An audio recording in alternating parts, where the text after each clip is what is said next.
Amélie Myriam Chelly, Christophe Ayad, Mohamed Nouyed. Je vous en prie, rejoignez-nous. Merci beaucoup, Amiral Vichot, d'avoir été notre invité. Merci beaucoup, asseyez-vous, je vous en prie. Bonsoir. Bonsoir. Je recommande votre livre, Amélie Myriam Chelly. Vous êtes sociologue, spécialiste des islams politiques. Le Coran de sang, le blasphème de Saddam, c'est aux éditions du Cerf. Christophe Ayad, bonsoir, merci beaucoup d'être là. Vous êtes grand reporter au Monde. Et Mohamed Nouyed, vous êtes écrivain, conférencier, spécialiste de la Syrie. Votre regard d'abord sur ce nouveau pouvoir. Quand on voit Joulani tout à l'heure, hier plutôt, s'exprimer dès qu'il a pris le pouvoir dans la grande mosquée des Omeyyades à Damas, quel est l'homme qui a maintenant la main sur ce grand pays si important qu'est la Syrie? Alors, cet homme que beaucoup présentent depuis quelques jours comme l'islamiste modéré, déjà ça me pose problème. Islamiste et modéré dans la même phrase, on est quand même au paradoxe de l'oxymore. Al-Jolani, de son nom civil, de baptême Ahmad al-Shara, est quand même un djihadiste, qui l'est resté, et qui est c'est un terroriste convaincu d'un djihad national, puisqu'il a renoncé au djihad international, comme il le dit. Et pour moi, aujourd'hui, c'est la principale menace pour le peuple syrien depuis la fuite de Bachar el-Assad. C'est une menace à plusieurs égards. D'abord, une menace pour les minorités, à savoir les minorités chrétiennes, druzes et kurdes. Bon, qui sont des minorités, mais des minorités importantes, mais c'est aussi une menace donc pour l'aspiration démocratique du peuple syrien. C'est quand même pour cela qu'on s'est levé en 2011, et c'est pas pour rien qu'on a fait tomber une dictature de 54 ans. Ça n'est pas pour se retrouver par la suite avec une théocratie islamiste. Est-ce que vous partagez ce point de vue, Christophe Ayad, Amélie Myriam Chelly d'abord? Oui, absolument. Quand on regarde d'où vient Al-Jolani, où en fait il est passé par la matrice al-qaïdienne, ça a été dit et répété, avec une confluence à un moment donné avec l'État islamique, avec ses relations avec Abu Bakr al-Baghdadi, ce qui signe à la fois une sorte de communauté de terminus idéologique et l'inspiration califale, même s'il dit y avoir renoncé. Après, on verra ce que l'avenir nous en dira. Mais surtout, cette association avec l'État islamique, ça montre aussi qu'il y a une fraternité avec la transformation de la hiérarchie de l'ennemi. C'est-à-dire que, contrairement à Al-Qaïda, l'ennemi privilégié de l'État islamique, c'est le chiite, le rawafiz, c'est-à-dire celui qui rejette le message du prophète. Et si vous voulez, même si on est dans une phase où on lisse l'image de cet individu, quand il y a eu pendant des années et des années des terminologies, un vocabulaire extrêmement négatif à l'égard de cette minorité-là particulièrement, même si on peut espérer, de mon point de vue, ça ne sera pas le cas, mais si jamais, effectivement, il rentre dans cette phase de réconciliation entre les communautés, il y aura eu une idéologie qui aura semé une haine viscérale, qui était bien évidemment antérieure, mais qui me paraît ça me paraît très compliqué, du coup, d'envisager que, au moins là, cette minorité puisse trouver sa place dans un tel gouvernement. Je partage totalement le point de vue des deux personnes qui m'ont précédé. Jolani, Ahmed El-Shara, de son vrai nom, est un djihadiste, et il le reste, et il le restera. Après, est-ce que c'est un djihadiste, qui va, comme l'État islamique, mener une sorte de djihad désordonné, permanent, agressif envers tous ses voisins? Non. Il l'a prouvé à Idlib, il est très intelligent, mais il a un but final. Ce qu'il veut, c'est une Syrie islamique. Il se trouve que la Syrie n'est pas qu'islamique. Comme ça a été dit, elle est chrétienne, elle est druze, elle est kurde, elle est alawite. Toutes ces minorités existent. Et donc, il va falloir faire avec. Maintenant, il se trouve aussi que il n'est pas le seul, la seule force présente à Damas. En allant à la mosquée des Omeyyades, évidemment, il se présente comme une sorte de Saladin moderne, de libérateur. Donc c'est à la fois un geste assez instinctif, normal, dans l'idée d'un musulman pieux syrien. C'est quand même aussi, dans l'imagerie, quelque chose qui rappelle al-Baghdadi à la mosquée al-Nouri à Mossoul. Donc il y a une grande ambivalence chez lui. Je pense que il fait tout pour donner des gages. L'important, c'est que les Syriens le prennent au mot et ne le lâchent pas. Christophe Ayad, vous connaissez ce terrain vraiment intimement. Comment est-ce que vous expliquez? On voit, évidemment, tout ce qu'a fait cet homme est épouvantable. C'est-à-dire, c'est quand même la lignée. Il a le double CV, groupe État islamique, Al-Qaïda, voilà. Et en même temps, un certain nombre de reporters, de diplomates, etc., amènent des nuances en disant oui, mais peut-être quand même qu'il va falloir compter avec lui, que ça fait partie. Comment est-ce que vous expliquez qu'il y ait autant de prudence ou disons d'indulgence pour l'instant? Parce que pour l'instant, il a su faire cela, et c'est pour ça qu'il a survécu à Idlib. Idlib, c'était une poche de 5-7 millions d'habitants, des réfugiés syriens d'abord des habitants de la zone, mais aussi des déplacés syriens de toute la Syrie qui parfois manifestaient, parfois contestaient, et il a partiellement laissé faire et partiellement mis en prison. Donc c'est un autoritaire, c'est pas un dictateur. C'est ça la différence avec Assad. On n'a pas encore un dictateur, et on a quelqu'un qui, pour gérer le territoire qu'il contrôlait, a dû faire des compromis, même s'il a su se montrer aussi parfois extrêmement dur, mais il n'a pas zigouillé tout le monde comme l'avait fait Assad. Comment comprendre la situation, l'impasse dans laquelle nous sommes, c'est-à-dire il y a printemps arabe en 2011. Je rappelle les images tellement enthousiasmantes des jeunes sur la place Tahrir au Caire. On se disait, voilà, la démocratie arrive. Et puis, 13 ans plus tard, on est réduit à passer de Bachar couvert de sang à ces gens-là aussi couverts de sang. Pourquoi est-ce qu'on en arrive là? Est-ce qu'on en arrive là? Il y a plusieurs raisons à cela. Tout d'abord, l'abandon de la révolution syrienne qui s'est opérée en 2013. Et il y a aussi une part de responsabilité énorme, si ce n'est la majeure part de responsabilité, qui est celle du régime Assad, qui a libéré ces djihadistes dès 2011 pour les envoyer dans les zones qui se sont soulevées pour donc avoir cette rhétorique de lutte contre le terrorisme, de lutte contre des agents sionistes, d'ingérence d'Israël, des États-Unis. Donc il y a ce côté-là d'abandon de la révolution syrienne qui s'est opéré en 2013 lorsque Barack Obama avait dit ligne rouge, si vous utilisez l'arme chimique, on frappe. L'arme chimique a été utilisée à plusieurs reprises, il n'y a jamais eu de frappe, si ce n'est Donald Trump des années après sur un entrepôt vide. Donc il y a déjà cet abandon-là. Et puis il y a l'arrivée donc de Daesh, l'arrivée d'Al-Qaïda, du djihad international en Syrie, qui ont imposé donc leur joug, leur oppression à la population syrienne. Donc on pense notamment à ce qui s'est passé à Raqqa, la charia qui a été imposée, à la lapidation des femmes, etc.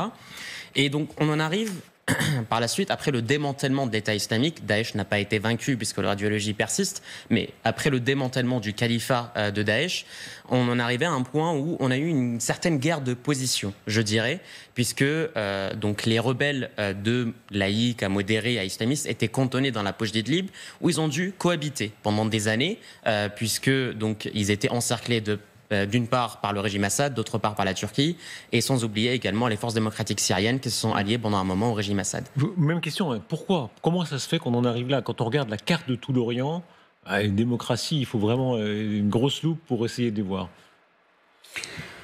Parce que les forces islamiques, de l'islam politique, sont les plus organisées, les plus, sont celles qui savent parler aux gens le langage qu'ils comprennent. Après, ça prend du temps de bâtir une démocratie, un État civil. Je n'aime pas utiliser le mot de laïque, parce que vous ne pouvez pas être laïque au Proche-Orient. Je ne connais pas un seul État laïque au Proche-Orient, y compris Israël. Ça prend énormément de temps pour qu'une société finisse par séparer le religieux du politique. Il se trouve que dans le politique... Ou ça n'arrive jamais. Voilà. Ça n'arrive jamais. Mais il y a des forces qui se réclament de l'islam, plus ou moins. C'est-à-dire qu'il faut voir que l'islamisme, c'est un kaléidoscope. Ça va de Erdogan jusqu'à Daesh. En Turquie, je ne dis pas que c'est une grande démocratie, mais vous pouvez vivre si vous n'êtes pas islamiste. Sous Daesh, personne ne peut vivre tout court. Y compris les islamistes modérés, qui ont été massacrés par Daesh. Les frères musulmans, il faut rappeler que Jolani a combattu Daesh. Je ne dis pas que ça en fait un grand démocrate, mais il y a des différences et des différends entre islamistes. Donc la question c'est, la Syrie sera peut-être islamiste, mais quel type d'islamisme? Est-ce que c'est un islamisme à la turque, qui est pas génial, mais vivable, Ce qu'on voit paraît quand même beaucoup plus dur que l'islamisme façon Erdogan, disons. Ce qu'on voit pour l'instant. Mais on en est à 48 heures, donc c'est compliqué de juger. Il y a une première étape, c'est la fin de ce gouvernement transitoire qu'a annoncé Jolani aujourd'hui, avec la mise en place d'un Premier ministre, qui est un Premier ministre à sa main, et qui est un Premier ministre plutôt issu des frères musulmans. Bon, on va voir s'il va lâcher le pouvoir au bout des 3 mois, comme c'est annoncé, enfin en mars. Oui, donc pour continuer à répondre à cette question, il me semble qu'il y a 2 points qui sont importants. C'est que d'abord, il y a une arme qu'ont les islamistes et qu'on n'a pas forcément dans les autres groupes d'opposition, c'est l'exaltation. L'exaltation, c'est une arme absolument destructrice. Par exemple, quand vous prenez les mercenaires saoudiens sur le terrain syrien, ils ne se battaient pas avec la même force, même s'ils étaient mieux armés que ceux qui étaient mus par une idéologie. Donc ça, c'est un premier point fort. Le deuxième point, c'est la déferlante aussi de l'État islamique qui vient d'Irak voisin. C'est à Mossoul d'abord que les choses se sont faites.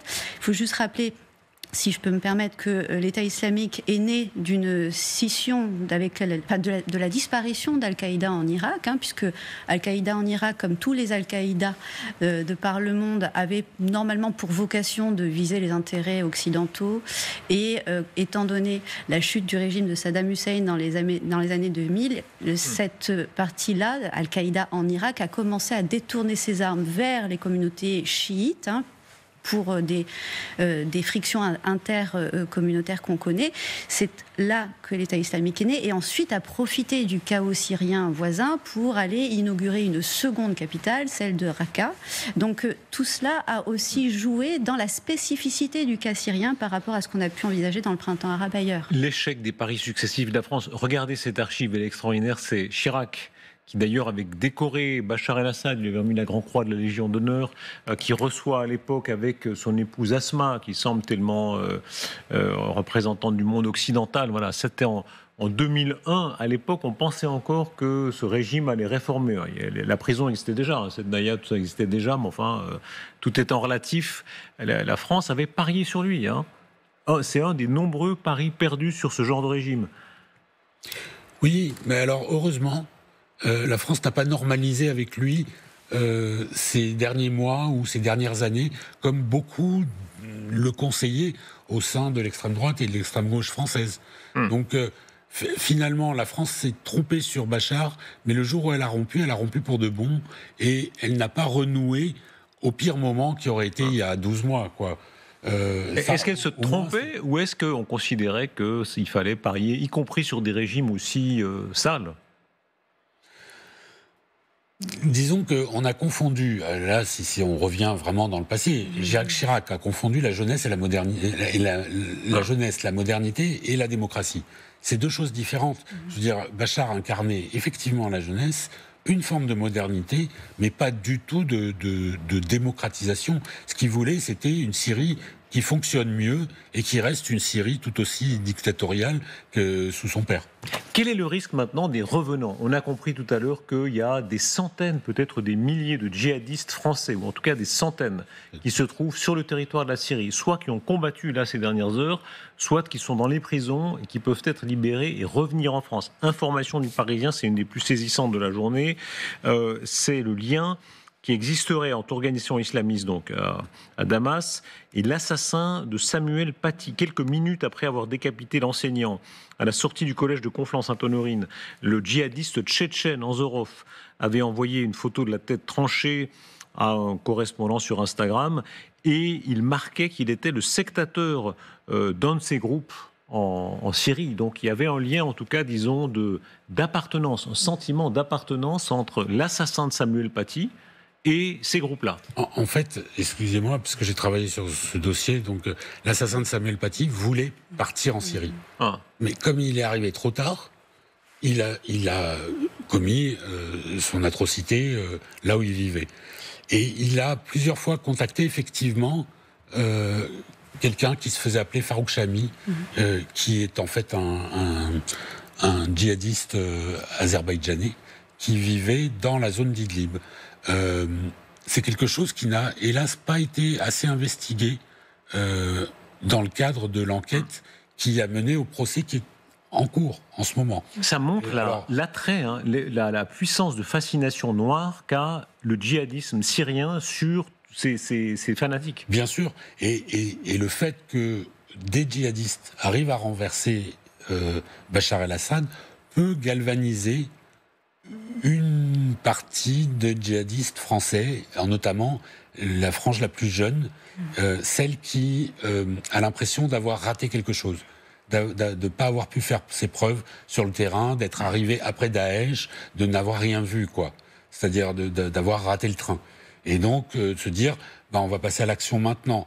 Maintenant, je pense aussi que les services de renseignement français travaillent extrêmement dur, réussissent à empêcher beaucoup d'actions terroristes, comme ça a été le cas encore ce week-end, avec la mise en examen de 3 jeunes gens qui voulaient faire un attentat à Poitiers. Et contre la mairie de Poitiers. Bien compris, voilà, pour venger, soi-disant, la bataille de Poitiers et Charles Martel. En 700 et quelques. Voilà. Mais donc cette idéologie, elle est permanente et elle continue. Elle risque juste d'augmenter. Après, la question, c'est la question des retours, comme ça a été évoqué très bien par vos interlocuteurs par le passé. Pourquoi une telle fascination du djihadisme syrien chez les djihadistes ou les candidats djihadistes français ? Alors déjà, le lien entre Abdullah Kanzorov et HTS, on la connaît depuis 2020. Simplement, comme HTS rentrait dans une myriade d'autres petits groupes qui portaient des noms tout à fait similaires, avec une évocation du fin du mondisme islamique, on n'a pas forcément mis plus que ça l'accent dessus. Ce qui avait fasciné à l'époque Abdullah Kanzorov, c'était 2 choses. La première chose, c'est que ce sont les derniers à être restés alors que tous les autres tombaient dans cette fameuse enclave d'Idlib. Ça, c'est la première chose. La deuxième chose, c'est que contrairement à l'État islamique, leur mode de communication est beaucoup moins bling-bling. Et ce qui pouvait apparaître comme quelque chose de l'ordre de la modestie, de la noblesse, quelque part. Et donc ça intéresse aussi ces personnes-là qui ont tendance à voir dans le caractère spectaculaire des vidéos de Daesh quelque chose de presque anti-islamique. Donc ça, c'est une chose. Maintenant, la question de l'attrait pour le djihadisme syrien, je pense qu'il y a 2 réponses à donner. La première, c'est que quand on était dans l'âge d'or d'Al-Qaïda, il n'y avait pas ce pain béni de la situation syrienne, parce que la Syrie est centrale dans le finalisme islamique. C'est-à-dire que la bataille finale dans l'islam doit se passer à Dabir, et donc le recrutement de Daesh a vraiment miser là-dessus en expliquant que c'est le moment de choisir sa bannière. Si vous ne voulez pas brûler éternellement dans les flammes de l'enfer, c'est maintenant. Donc il y a eu, si vous voulez, un vernis idéologique fin du mondiste extrêmement présent. Et le deuxième point, donc cette idéologie a toujours bien cours. On se souvient par exemple au début du mois de septembre 2024 que cet Autrichien avait voulu ouvrir le feu. Il a été abattu face à une ambassade israélienne à Munich, c'était HTS. Encore, je m'arrête là, mais encore ce matin, par exemple, on a eu 3 jeunes qui ont été arrêtés en Allemagne d'HTS qui voulaient perpétrer un attentat aussi. Merci infiniment, Amélie Myriam. Je recommande votre livre, Le Coran de sang, le blasphème de Saddam. C'est aux éditions du CERF. Merci à vous et à vous aussi. On se retrouve dans quelques secondes.